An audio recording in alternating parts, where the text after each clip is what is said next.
Mana-mana. Kasi kahit na nasa office ako, naubusan ako ng load, hindi ko na kailangan tumayo pa ng table at maghanap ng tindahan para makapag-load. I can load anytime, anywhere.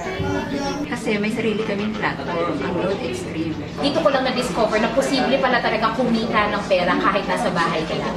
Kasi ang may-ari kay T-Mobile ay si Penta Capital. Si T-Mobile mapapagkatiwalaan. Kung pinagkatiwalaan nga siya ng big telcos like Smart, Sun, and Globe, then sino pa ako para hindi pagkatiwalaan ng isang kumpanya? Grabe yung convenience na nakukuha dito rin for discount. Kasi doon sa mga products na sir, maganda. Hindi po siya namimili ng market. Hindi siya namimili ng taong maitim na papaputiin mo. Hindi siya mamimili ng taong mataba na papapayatin mo. Dito po kahit anong market, kahit lalaki ka, kahit babae ka, bakla ka, tomboy ka, mayaman, mahirap ka, gumagamit ka ng cellphone, therefore maganda ang T-Mobile. Simple lang. Para yumaman. Ang product natin, hindi mo kailangan dalhin.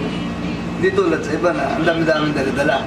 Dili sa T-Mobile, tsada kayo bay. Kasi ito yung original, ito yung the best. Lahat ng tao dito, cute. Instant time freedom ang ibinibigay ni T-Mobile kapag nag-join ka dito, plus pwede mo siyang gawin home base. Dahil sa discount at saka opportunity. Pag sinabing V-Mobile, branded to. Wala ka nang magsasabing iba pa. Bukod sa stable at saka credible yung company, si V-Mobile yung sagot sa kahirapan. Dahil nakakapagpabago ng buhay. V-Mobile is simply the best. Bakit maganda si V-Mobile? Dahil dito sa V-Mobile, hayahay ang buhay! May mga palangga ang nabi di sa V-Mobile. Pag nag-join ka, may ara kang discount sa load mo, kagat the same time, may extra income ka pa. So, V1 of us.